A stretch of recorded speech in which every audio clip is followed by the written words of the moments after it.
సత్తెనపల్లి నియోజకవర్గం కుంకలగుంటలో టీడీపీ కూటమి నిర్వహించిన ప్రజాగళం జనసంద్రాన్ని తలపించింది. సత్తెనపల్లి టీడీపీ కూటమి ఎమ్మెల్యే అభ్యర్థి కన్నా లక్ష్మీనారాయణ ఎన్నికల ప్రచారంలో భాగంగా నకరికల్లు మండలం కుంకలగుంటలో ప్రజాగళంలో పాల్గొన్నారు. రాష్ట్ర టీడీపీ కార్యదర్శి కుంకలగుంట వాసి అయిన కనుమూరి బాజీ చౌదరి ఆధ్వర్యంలో భారీ ర్యాలీ, రోడ్ షో, బహిరంగ సభలో పాదయాత్ర నిర్వహించారు. ఎన్నికల ప్రచారానికి విచ్చేసిన కన్నా లక్ష్మీనారాయణకు కుంకలగుంట గ్రామ ఎంట్రన్స్ వద్ద ఘన స్వాగతం పలికారు. అక్కడి నుంచి రోడ్ షో మాలపల్లి లోపల నుంచి సీతాపురం మీద రాములవారి గుడి జంక్షన్ నుంచి బొడ్రాయి బజార్ మీదుగా వెంకటేశ్వర స్వామి గుడి సెంటర్ నుంచి ఎన్టీఆర్ సెంటర్ వరకు సాగింది. అనంతరం మెయిన్ సెంటర్ కు చేరుకొని భారీ బహిరంగ సభలో పాల్గొన్నారు. ఈ సభకు ఎంపీ లావు శ్రీకృష్ణదేవరాయలు ముఖ్య అతిథిగా హాజరయ్యారు. ఈ సందర్భంగా వైసీపీ 5 ఏళ్ల పాలనపై ధ్వజమెత్తారు. జగన్ ఒక్క ఛాన్స్ అంటూ వచ్చి రాష్ట్రాన్ని సర్వనాశనం చేసేశాడని మండిపడ్డారు. ఎన్నికల ప్రచారంలో భాగంగా కుంకలగుంట గ్రామం వచ్చినప్పుడు మీరు చూపించినటువంటి ఉత్సాహం, ప్రేమ, అభిమానం మీ అందరికీ కూడా హృదయపూర్వక ధన్యవాదాలు తెలియజేస్తా ఉన్నాను. ఒక విధ్వంస, అరాచక, అవినీతి పాలన జరుగుతూ ఉంది. ఒక్క ఛాన్స్ అని చెప్పేసి అధికారంలోకి వచ్చిన మరుక్షణం నుంచి కూడా ఈ రాష్ట్రంలో దోపిడీ వ్యవస్థ తప్ప ఇంకొక కార్యక్రమం జరుగుతున్నటువంటి మాట కాదు. ఆయన ముఖ్యమంత్రి అయినటువంటి 4 మాసాల్లోనే చెప్పాను, రాష్ట్ర బీజేపీ అధ్యక్షుడిగా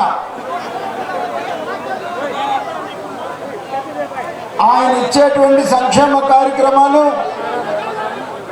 చాక్లెట్ ఇచ్చి నక్లెస్ ఎత్తుకెళ్ళే సమ్మతిగా ఉన్నాయి అనేటువంటి మాట.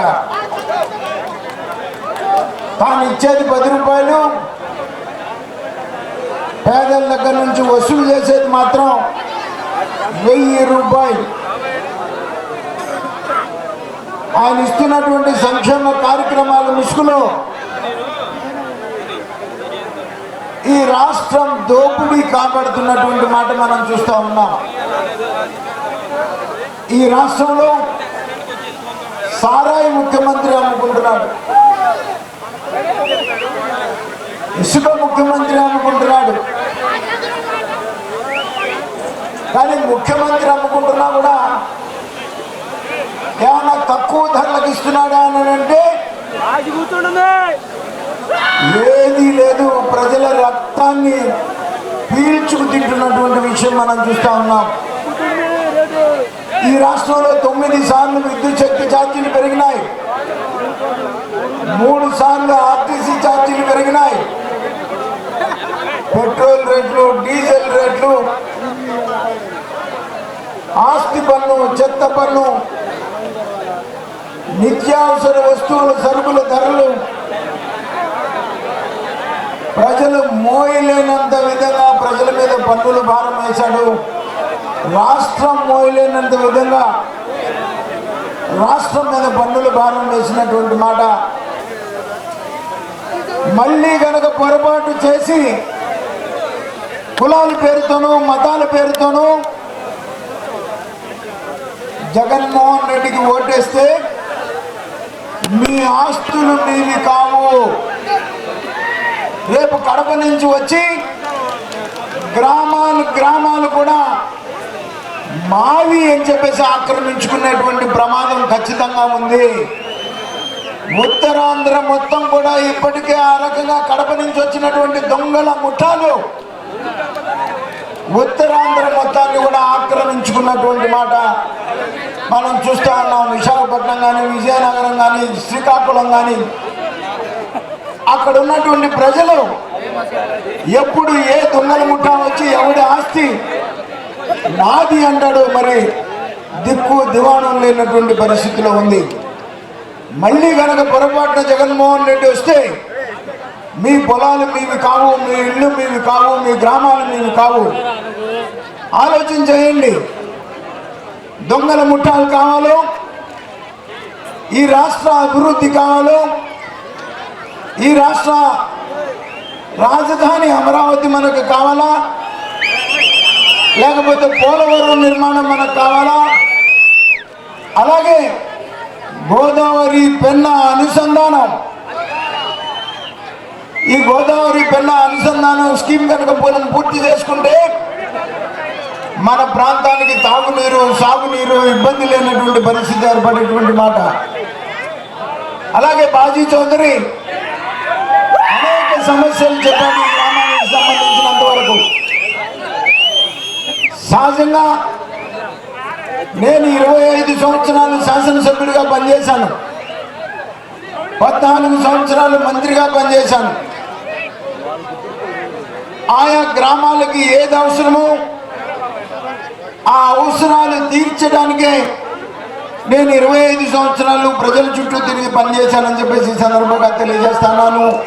అలాగే కుంకలగుంట గ్రామ సమస్యలు కూడా పరిష్కారం చేయడానికి మీరందరూ కనుక కలిసి కట్టుగా మా ఇద్దరిని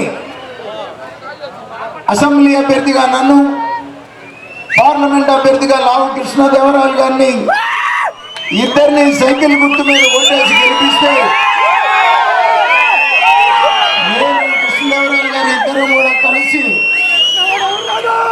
మీ గ్రామ సమస్యల పరిష్కారం చేయడానికి ప్రయత్నం చేస్తామని చెప్పేసి నేను ఈ సందర్భంగా మాటిస్తూ, కుంకలగుంట గ్రామానికి వస్తూ ఉంటే ఇప్పుడు కాదు ఎన్నిసార్లు వచ్చినా ఒకటి, మీరు ఎప్పుడు ఈ గ్రామంలో ఎప్పుడు మంచి ఆనందంగా మమ్మల్ని ఆహ్వానిస్తా ముందుకు తీసుకెళ్తా ఉన్నారు. దీనికంటే కూడా ఈ గ్రామానికి సంబంధించి ముఖ్యమైనది మేడ కట్టుకున్నా కానీ, గుడిసె కాదు మేడ కట్టుకున్నా కానీ ప్రతి ఇంట్లో కూడా ఒక 4-5 గేదెలు మాత్రం ఎప్పుడు ప్రతి ఇంట్లో కూడా కనిపిస్తాయి. సాగర్ రైట్ కెనాల్ పరిస్థితి ఈ విధంగానే ప్రతి 5 సంవత్సరాలు 3 సంవత్సరాలు ఇదే విధంగా ఉంటుందని చెప్పి మీ అందరికీ కూడా తెలియజేసుకుంటా ఉన్నాం.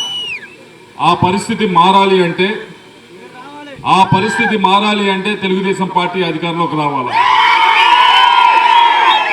రైట్ కెనాల్లో, సాగర్ రైట్ కెనాల్లో 3 పంటలకి నీళ్లు ఇవ్వాలంటే కుంకలగుట్ట గ్రామంలో రైతులకి వారు నిజంగా కష్టంతో ఎవరి సాయం మాకు అవసరం లేదు, మా కష్టం మా పని మేము చేసుకొని మా కుటుంబాన్ని పైకి తీసుకొస్తామని నమ్ముకునే కుంకలగుంట గ్రామస్తులకి నీళ్ళు ఇవ్వాలి 3 పంటలకి అంటే తెలుగుదేశం పార్టీ అధికారంలోకి రావాలి.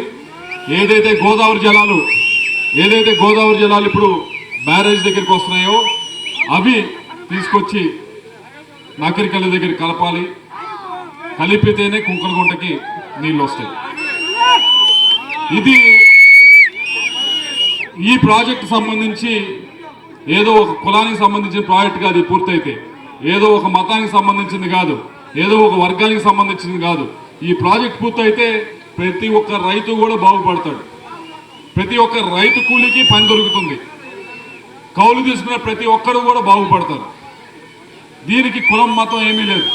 ఎవరు ప్రాజెక్ట్ చేయగలుగుతారు, ఎవరు ఈ ప్రాజెక్ట్ పూర్తి చేస్తారు అని ఎవరు అధికారంలోకి వస్తే ఈ ప్రాజెక్ట్ అవుతుందో మీ అందరికీ తెలిసింది.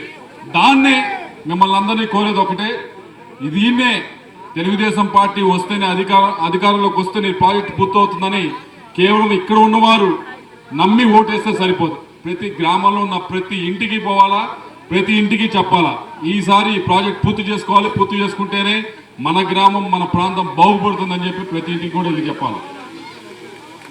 అలాగే ఇందాక మాట్లాడుతూ చెప్పారు తాగునీటి సమస్య ఉందని, త్రాగునీటి సమస్య ఉందని చెప్తా ఉన్నారు. దానికి సంబంధించి ఇప్పటికే మీ గ్రామానికి జలజీవన్ మిషన్ కింద దాదాపు 30 నుంచి 40 లక్షల రూపాయలు ఇప్పటికే మీ గ్రామానికి వచ్చినాయి. మీరు అడుగుతారు, సార్ పంచాయతీలో డబ్బులు ఎంపీ గారు మా గ్రామానికి 40 లక్షల రూపాయలు జలజీవన్ మిషన్లో రావటం ఏంటి, ఇదేంటి అని చెప్పి మీరు అడుగుతారు.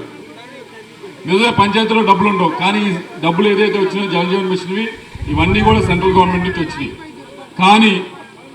కానీ ఏ కాంట్రాక్టర్ నన్నా అయ్యా ఈ పని చెయ్యి, ఇంటింటికి కుళాయి నీరు ఇద్దామని అడిగితే ఏ కాంట్రాక్టర్ ముందుకు రావట్లా. చేయండి అయ్యా అంటే ఎంపీ గారు మేము చేస్తాం బాగానే ఉంది, మీరు బిల్లు ఇస్తారా అని అడుగుతున్నారు. మీరు బిల్లు ఇస్తారా ఈ ఇంటింటికి కుళాయి కార్యక్రమం అంటే డబ్బులు వచ్చి కూడా పని చేసుకోలేని పరిస్థితుల్లో ఇప్పుడు ఉన్నాం. డబ్బులు వచ్చి కూడా ఇంటింటికి త్రాగునీరు ఇవ్వలేని పరిస్థితుల్లో ఉన్నాం. ఈ పరిస్థితి మారాలంటే తెలుగుదేశం పార్టీ అధికారంలోకి వస్తేనే మారుతుందని. సత్తనపల్లి నియోజకవర్గం కుంకలగుంట గ్రామం చాలా మేజర్ పంచాయతీ. దాదాపు 16-15 వేల మంది జనాభా ఉన్నటువంటి గ్రామంలో ఎన్నికల ప్రచారం ప్రజాగలం సభ పేరుతోటి భారీ బహిరంగ సభ జరిగింది. వేలాదిగా కార్యకర్తలు, తెలుగుదేశం పార్టీ, జనసేన, బీజేపీ కార్యకర్తలు వేలాదిగా తరలివచ్చి ఘన స్వాగతం పలికి ర్యాలీ విజయవంతమైంది. ఈరోజు ఈ రాష్ట్రంలో ఉన్నటువంటి సైకో పరిపాలన, ఈ రాష్ట్రంలో జరుగుతున్నటువంటి అరాచక పాలన తరిమి కొట్టాలని చెప్పి ఆలోచనతో ప్రజలంతా తిరుగుబాటుకు సిద్ధమయ్యి మార్పు కోరుకునే ఆలోచనలో ప్రజలు ఆలోచన స్పష్టంగా కనపడతా ఉంది. ఈ నియోజకవర్గంలో, ఈ మండలంలో, ఈ గ్రామంలో ఎన్నో అనేక సమస్యలు ఉన్నాయి. ఇక్కడ గెలిచినప్పటి నుంచి కూడా ఇక్కడ ఉన్నటువంటి మంత్రి నీటిపారుదల శాఖ మంత్రిగా పేరుకే నీటిపారుదల శాఖ మంత్రి అయ్యాడు. ఒక్కటంటే ఒకటి నేను 5 సంవత్సరాలు ఈ గ్రామంలో, ఈ ప్రాంతంలో, ఈ నియోజకవర్గంలో ఒక పని నేను చేశాను, ఒక పని నేను చేయగలిగాను అని చెప్పుకునేటటువంటి పని ఏదన్నా ఉందేమో అతన్ని బహిరంగంగా వచ్చి చెప్పుకున్న తర్వాత ఓట్లు అడగమనండి, తప్పులేదు. కానీ ఏ అభివృద్ధి కార్యక్రమం అంటే అభివృద్ధి అనే పదానికి అర్థం తెలియకుండా, అభివృద్ధి అనే పాయింట్ అనేది కూడా అతని డిక్షనరీలో లేకుండా ఇవాళ ఇక్కడ పోటీ చేస్తున్నటువంటి కన్నా లక్ష్మీనారాయణ గారి మీద, లేకపోతే లావు శ్రీకృష్ణదేవరాయల గారి మీద నోటికొచ్చినట్టు, అతనికి నోరుందని చెప్పి నోటికొచ్చినట్టు ఇష్టం వచ్చినట్టు మాట్లాడుతూ ఉన్నాడు. ప్రజలు ఖచ్చితంగా రేపు రాబోయే కురుక్షేత్ర యుద్ధంలో ఓటు అనేటటువంటి ఆయుధంతో ఖచ్చితంగా బుద్ధి చెప్పేటటువంటి సమయం దగ్గరకు వచ్చింది. అట్లాగే మేము ముఖ్యంగా ఈ ప్రాంతంలో కోరుకునేది ఏంటంటే, ఈ గ్రామంలో జరగాల్సిన అభివృద్ధి పనులన్నీ కూడా మా గౌరవ నాయకులు ఇద్దరికి చెప్పడం జరిగింది. దాంతోపాటుగా జాతీయ ప్రాజెక్ట్ ఏదైతే చంద్రబాబు నాయుడు గారు మొదలుపెట్టినటువంటి ప్రాజెక్ట్ ఏదైతే ఉందో, గోదావరి, పెన్నా, కృష్ణా నదుల అనుసంధానం, ఆ ప్రాజెక్ట్ని పూర్తి చేస్తే మా ప్రాంతం అంతా కూడా 3 పంటలతోటి సస్యశ్యామలై రైతులంతా పాడి పంటలతోటి వర్ధిల్లి ఈ గ్రామం, ఈ ప్రాంతం, ఈ ఏరియా మొత్తం కూడా, ఈ నియోజకవర్గం మొత్తం కూడా సస్యశ్యామలైద్ది అనేటటువంటి ఆలోచన మాకుంది. కాబట్టి మేమందరం కోరేది ఒకటే, రాష్ట్ర ప్రజల్ని, ఈ నియోజకవర్గ ప్రజలందరినీ కూడా మంచి నాయకులను ఎన్నుకోవాలి. మంచిగా ఉండేటటువంటి నీతి నిజాయితీ పేరున్నటువంటి కృష్ణదేవరాయలు గారు కావచ్చు, అభివృద్ధే తప్ప వేరే ఆలోచన లేనటువంటి కన్నా లక్ష్మీనారాయణ గారు కావచ్చు, వాళ్ళిద్దరిని భారీ మెజార్టీతో గెలిపించి ఖచ్చితంగా ఒకరిని పార్లమెంట్కి, ఒకరిని అసెంబ్లీకి పంపిస్తామని చెప్పి ఈ సందర్భంగా తెలియజేస్తా ఉన్నాం. సభ అనంతరం ముస్లింల బజార్ మీదుగా మంచినీళ్ల బాయ్ సెంటర్ నుంచి సచివాలయం మీదుగా మాదిగపల్లి చేరుకొని, మాదిగపల్లి నుంచి రంగాబొమ్మ సెంటర్ మీదుగా రోడ్ షో పాదయాత్రలో పాల్గొన్నారు.